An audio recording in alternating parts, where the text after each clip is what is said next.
L'economia, perché da quello che sta succedendo sul nostro territorio poi la politica vediamo se combacia oppure no. Lo studio che avete fatto cosa fa emergere? Che sembrerebbe, speriamo, diciamo incrociando le dita, che ci sia veramente questa ripresa. Dati occupazionali interessanti, ci agganciamo ai livelli europei come Veneto più che altro, anche dati di Padova non sembrano essere male. Ci sono però dei punti di domanda, no Presidente? Sì. E dopo sentiamo a livello generale. Allora noi è da parecchio tempo che sosteniamo il fatto che la ripresa si stava in qualche modo manifestando, anche se, e questo va sottolineato sempre, il percepito del cittadino che non si occupa di qualcosa di specifico è diverso, ci rendiamo conto. Il percepito è diverso, bravissimo, sì. Ha fatto bene a sottolinearlo. È così, è così. Perché? È diverso perché i segnali dell'economia, ma comunque le grandi scale degli studi e delle valutazioni danno dei risultati che sono percepiti poi dai cittadini che vanno tutti i giorni a fare la spesa con un certo ritardo, nel senso che oggettivamente la disoccupazione nella parte alta dell'Italia è scesa a livelli europei. Cosa vuol dire? Quasi antecedenti alla crisi, tra l'altro. Sì, vuol dire che per esempio il Veneto ha una disoccupazione media, poi quella giovanile purtroppo è ancora un po' più alta, sì. Del 6,4%, cioè come la Germania. Però attenzione, perché ci sono nazioni come la Repubblica Ceca, la Romania e altre nazioni ex che vanno dal 4 al 3,8% di disoccupazione. E stanno richiamando i propri... E questo potrebbe essere un rischio, una valutazione che andrebbe fatta e che andrebbe approfondita molto. Per quanto riguarda l'economia, noi ci rendiamo conto che le aziende che hanno superato, crescendo molto non solo in termini di numeri, ma in termini anche di competenza, di conoscenza, di consapevolezza, hanno superato la crisi, vanno abbastanza bene. In questa zona della provincia di Padova in particolare sono in forte spinta, trainate soprattutto dalla meccanica di precisione e comunque da tutto quello che è legato alla meccanica o al funzionamento dell'aria. Ok?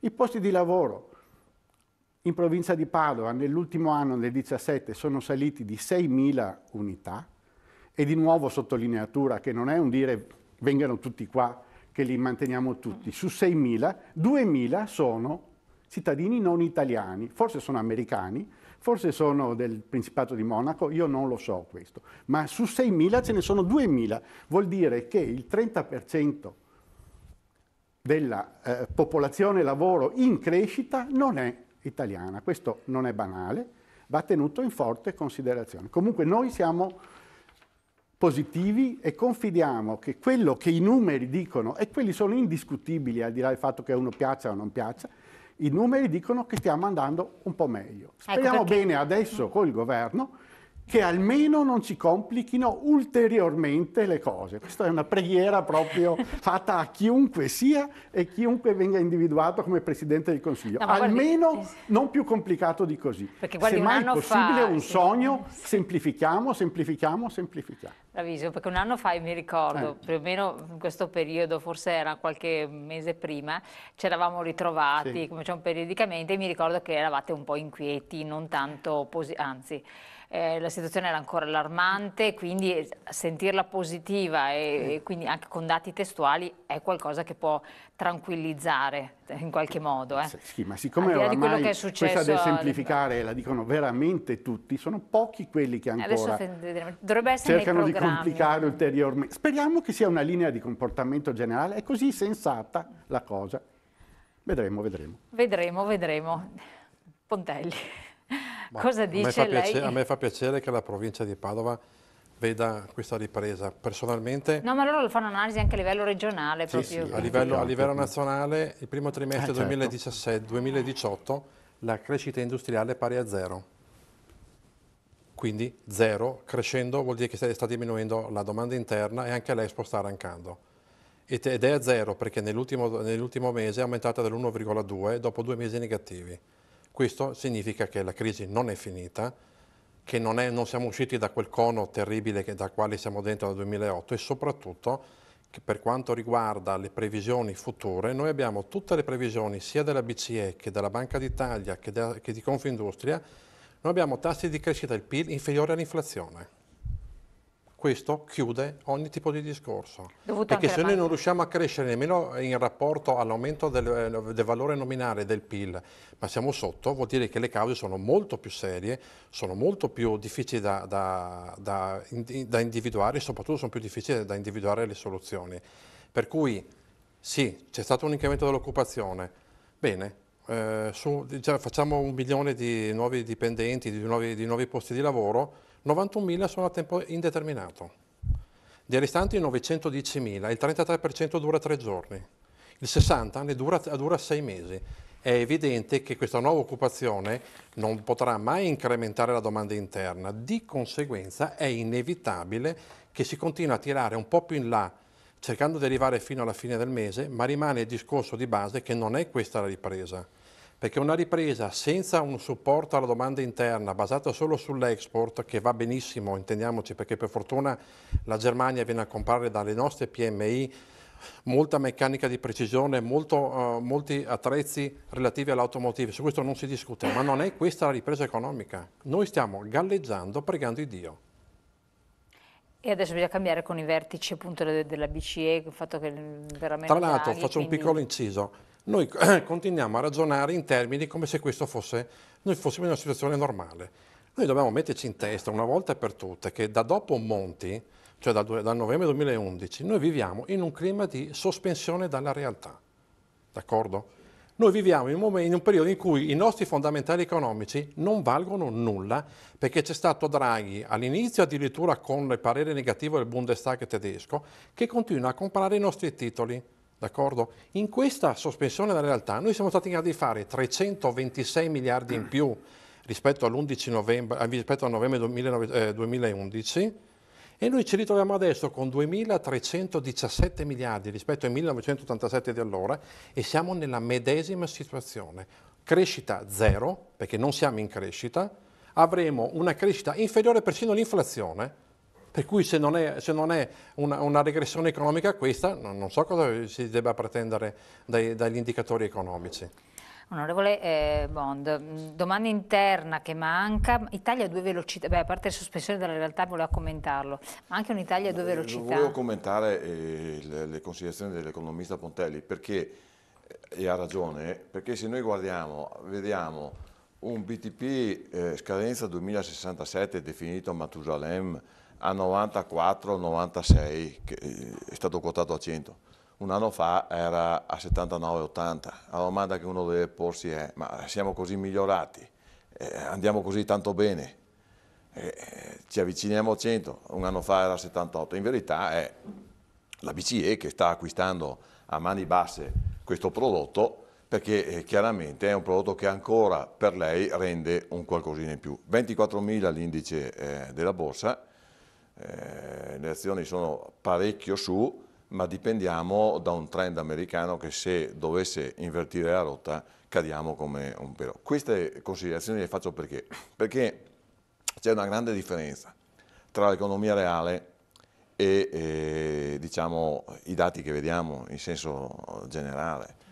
E quindi la paura che ho io, lo dico con estrema onestà, è che quando la BCE dirà adesso finiamo l'acquisto perché siamo orientati ad un'inflazione che va su, visto che il petrolio fondamentalmente viene posto fra 3 mesi a 100 euro al barile, ci troviamo in una situazione in cui meno acquisti e quindi lo spread va chiaramente a salire e lo spread che sale è la borsa che cala.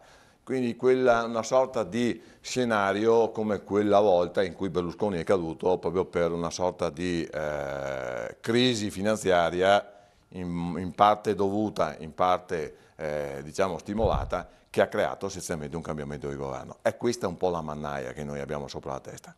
Ed è bello porsi, no, ma io me la sono posta anche di fronte a degli economisti a Roma. Ma come mai? Siamo 2 mesi e mezzo che siamo senza governo.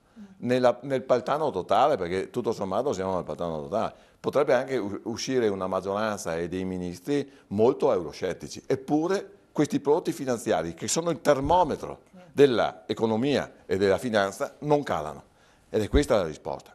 È chiaro che, come diceva l'economista Pontelli e anche il rappresentante diciamo, di Confapi, c'è una domanda interna e c'è un export. Se le faccio la fotografia del negozio medio, del piccolo negozio, del negozio medio, di come stanno andando le vendite, le assicuro che su 7 situazioni merceologiche su 10, 7 stanno andando male.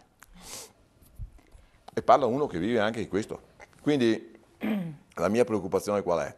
Che finita la festa a livello praticamente di sostegno finanziario di questo grande cappello che è il grande fratello della BCE, Mario Draghi, magari ti arriva un tedesco con capelli bianchi e occhialini grandi così stretti, finita quella festa lì, noi effettivamente rischiamo di avere un cap-out micidiale dal punto di vista finanziario. Non voglio essere negativo e spero di sbagliarmi, anzi mi sbaglierò sicuramente, però le prospettive davanti non sono sicuramente positive. Perché queste premesse a noi servono per capire poi cosa si può concretamente fare con questo nuovo governo. Non sto seminando negatività, sto facendo una fotografia. Ognuno dà le proprie valutazioni. Sì. Figuriamoci se no. Come sindaco e anche come direttore di centri commerciali, ma allora due considerazioni. Esperto di marketing commerciale. Assolutamente, due considerazioni, una oggettiva e una un po' più ottimistica. L'oggettiva davvero, come diceva l'economista, il dopo Monti effettivamente ha fatto registrare qualcosa che insomma di insperato, perché da direttori di diversi centri commerciali abbiamo visto che anche la deliberalizzazione delle domeniche, quindi l'apertura selvaggia, tutte le domeniche aperte, ha portato un spalmare le spese dei clienti, ma cos'è? Chi imprende, chi paga le spese di gestione, quindi gli operatori, pagano per 7 giorni sia dipendenti che vigilanza, che manutenzione, tutto ciò che ci sta dietro. Quindi la crescita che il Presidente diceva un più qualcosa a livello regionale, quindi potremmo estenderla a fascia nord rispetto a 1,0 giustamente su scala nazionale, vuol dire che qualcuno sta facendo meno e meno c'è perché sono più le spese. Dal punto di vista ottimistico invece, allora vesto i panni del sindaco, devo dire che si sta lavorando negli uffici tecnici. Noi stiamo nel nostro piccolo comune di Alzergrande, stiamo effettuando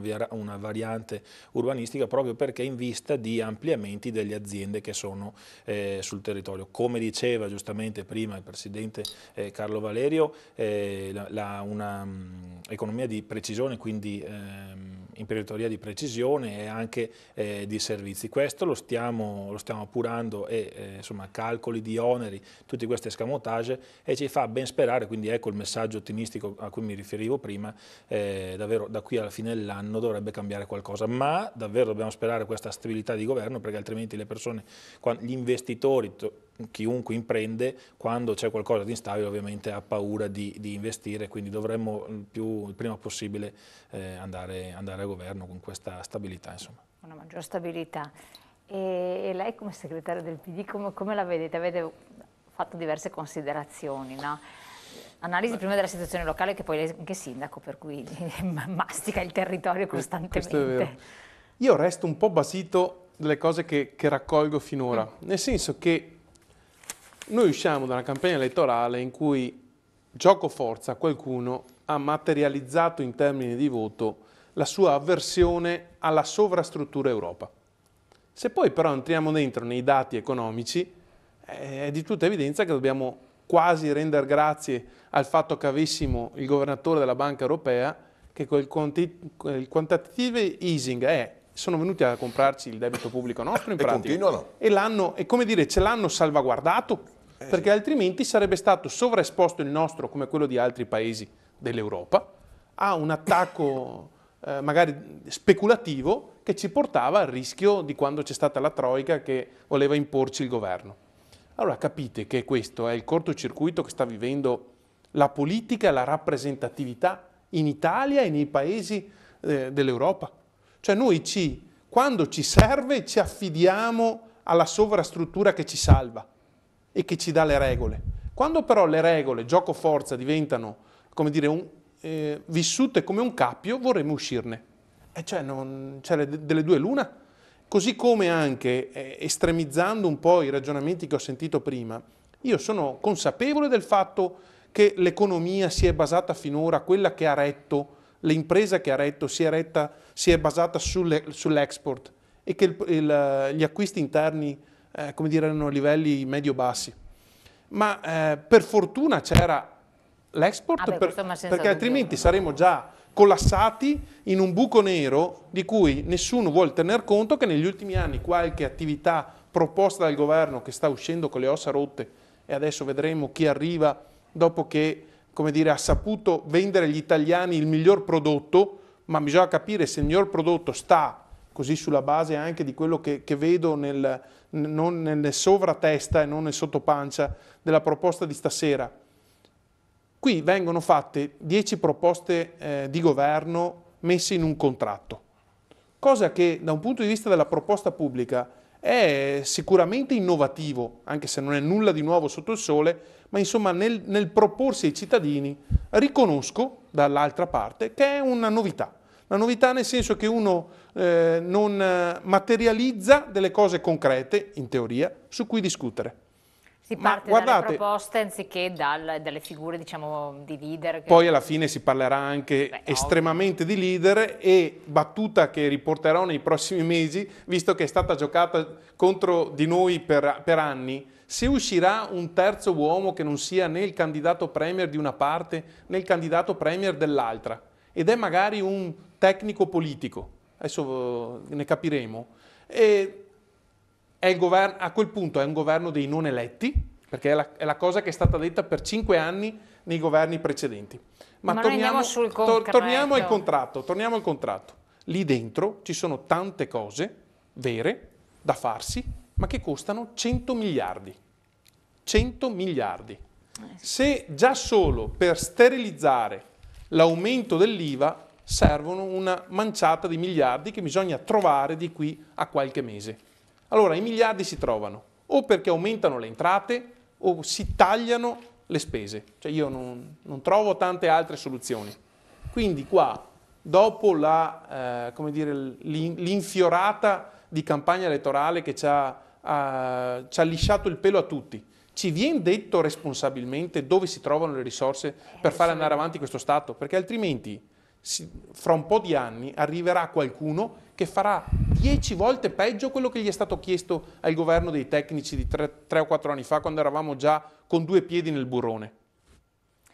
Allora, trovate dei miliardi per salvare le banche e quindi insomma ne troveranno anche per... Una cosa, attenzione, quando si parla di export però guardate che grazie al cielo, e ripeto grazie al cielo ci sono le PMI, di cui Padova ne è un'espressione, è una delle zone con la maggior concentrazione di aziende metalmeccaniche anche di precisione.